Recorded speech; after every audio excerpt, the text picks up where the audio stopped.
The history of black hair, our hairstory. The history behind all elaborate designs and hairstyles originated in different ethnic groups in Africa. The first known example of dreadlocks date back to ancient Egypt, where dreadlocks appeared on many artifacts. Ancient Egyptians with dreadlocks have also been recovered from archaeological sites. Socially, hair grooming played a significant part in status and identity in African tribes. It was a way to identify someone's social status based on ethnicity, social rank, age, marital status, wealth, fertility, manhood, religion, and death. Twisting, braiding, cotton or wool thread weaving, adding animal fat or mud and clay were all techniques used to create these elaborate looks. Due to styling taking hours and sometimes days, much like today, women use this time of beautifying as a chance to socialize and form meaningful bonds with one another. In 1444, Europeans began to kidnap Africans of all social statuses and trade them on the west coast of Africa. Many wore elaborate hairstyles.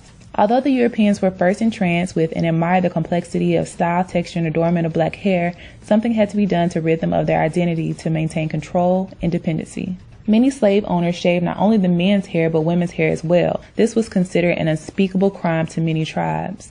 In 1619, the first slaves were brought to Jamestown. After being on a ship for 3 months in unbearable conditions where hygiene, let alone hair care maintenance, couldn't be maintained, many of the enslaved Africans' hair was matted upon arrival.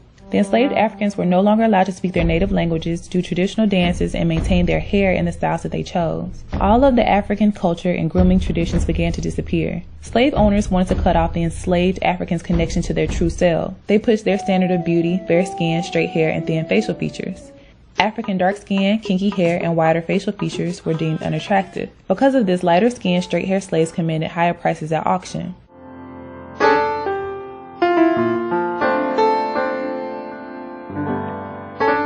Due to brainwashing and internalizing color consciousness, many blacks promoted the idea that dark skin and kinky hair were less attractive and worth less.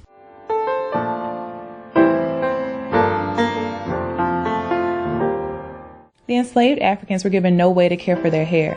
In the 1800s, without combs and the herbal treatments used in Africa, they were forced to use bacon grease, butter, kerosene, and sheep brushes to maintain their hair.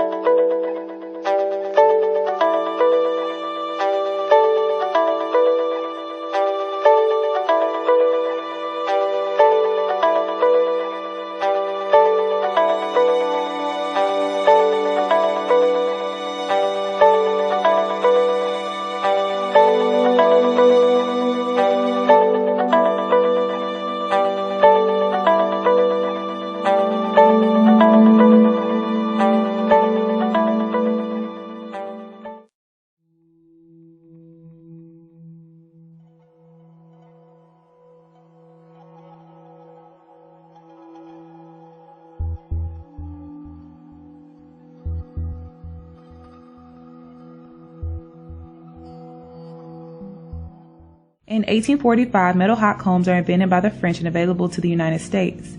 Many people believe Madam C.J. Walker invented the hot comb, which is incorrect.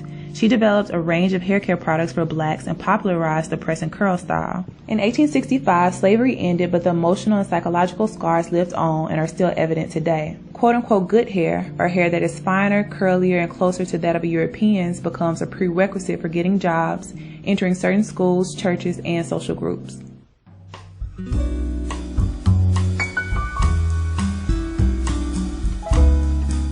In the 1920s, Marcus Garvey, a black nationalist, urged his followers to embrace their natural hair and reclaim their African aesthetic. He is quoted as saying, "You must remove the kinks from your mind, not your hair."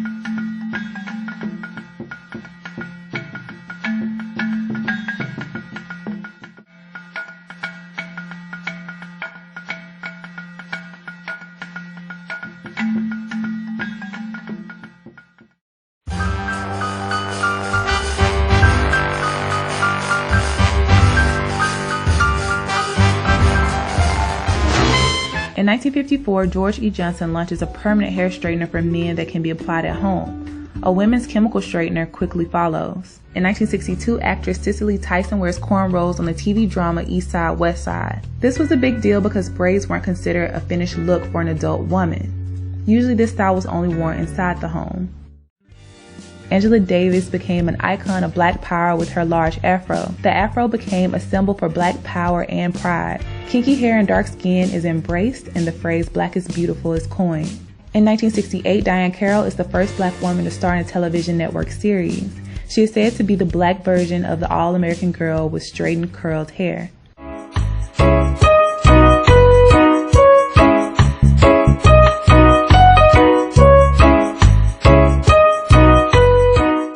In 1971, Melba Tolliver is fired from the ABC affiliate in New York for wearing her hair in an afro.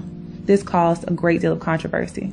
In 1977, the Jerry curl exploded on the black hair scene. It was deemed a curly perm for blacks, and the style lasted through the 1980s. In the 1990s, Essence magazine declares sisters love the weave, but natural styles and locks are starting to become more accepted as well.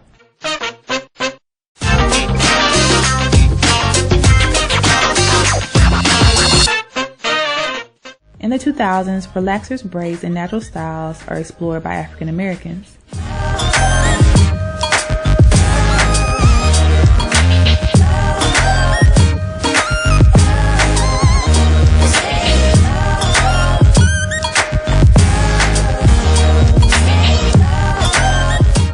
Around 2009, there is a surge in the number of women wearing their hair naturally.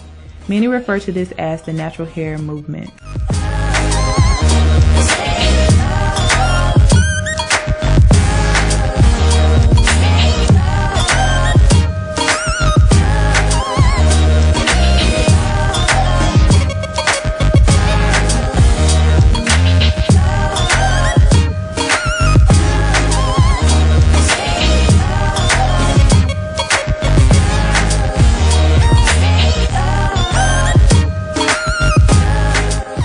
In 2006, black hair care is a billion-dollar industry.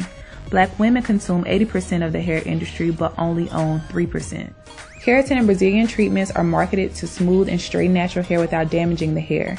Naturals soon to find this to be false.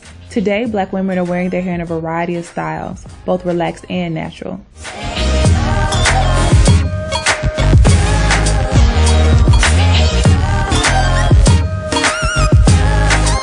The number of women wearing their hair naturally has increased significantly due to the education on the harshness of chemicals used in relaxers, scalp conditions, a desire to lead a healthier and more active lifestyle, and a desire for naturally longer and thicker hair.